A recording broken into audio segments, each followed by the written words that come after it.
Jamel, take us back to the arrest and what happened. Yeah, 2005, my son was just born. His mom was coming over for me to meet him for the first time. I wanted to go to the store to get some milk and some other little goodies so I wouldn't have to leave. So I end up getting a ride with a family friend. We get over there to the store. I get in there, I get my stuff. I come out the store, and boom, Andrew Collins is right there approaching me talking about where's the dope. And I'm like, what dope? So he searched me again and was like, where's the dope? I'm like, what dope? I don't have any dope. And at that time, I stood by the marked car, and he walked towards the truck that I was in. And when he came back this time, he wanted to search me again. And I'm like, at this time, I'm mad. I'm irate. I unbuckled my pants and pulled down my pants and underwear, raised up my shirt, and was like, I don't have any dope. And from that point, I went to jail and never got to see my son, and sentenced to 10 years in federal prison. Yep. Andrew, why did you arrest Jamel? Yeah, so Steve, at that point in my career, I was pretty young, and I noticed that when I would handle narcotics investigations, when I would get a big bust, I would get a lot of attention. And my head started to grow, and I started to do little things that led to bigger things that led to, by the end of my career, full-blown corruption. So on that day, I got a tip that there was going to be drugs delivered to that location. When I got there, there was one gentleman there, and then Jamel came out. And I wasn't sure what Jamel's part was with it, but I felt like the gap that was there in the story was my job to fill for justice to be served.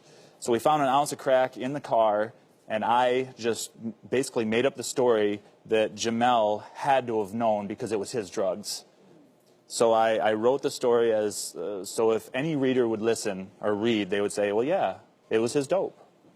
Okay, so Andrew, how did this truth catch up? How did we get here? Right, yeah, so that was 2005. By 2008, these little steps towards corruption I was a full-blown corrupt cop. And I ended up getting caught with crack, heroin, and marijuana in my office, and then the feds got involved. And so I shut down immediately because I didn't want to be prosecuted. But the longer I was away from police work, the more I wasn't just sorry that I got caught, but I was sorry for what I had done to people. Because this wasn't who I was. It was who I allowed myself to become. So just through prayer and what God was doing in my life, I went to the feds and I said, I want to tell you the truth. I want to own up to everything. So we sat down and we started picking through these pieces of bad reports that I had done. Because it wasn't just Jamel.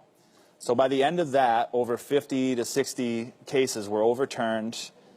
And then I pled guilty in January of 2009. I was looking at 22 years in prison. I ended up only doing 18 months by the grace of God. And a week after I pled guilty, Jamel was released from prison. Jamel, what was it like for you sitting in prison, knowing that you were framed? It was a rough time for me. I became very angry, a bitter person, was unapproachable. A conversation couldn't happen unless we was fighting. So I'm here, and I'm like, I don't want to be here.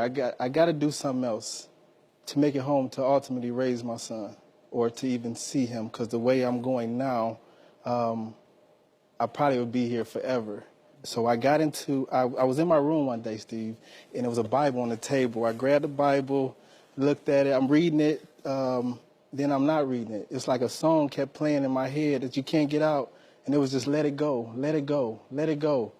And I wouldn't at first, you know what I'm saying, because I wanted to hold that. And then when I let it go, man, some good things happen. Prayer definitely does change things. When I let it go, God, that week later, I was released from federal prison. A week later, you were released? Yes. So you ended up doing 4 years. 4 years.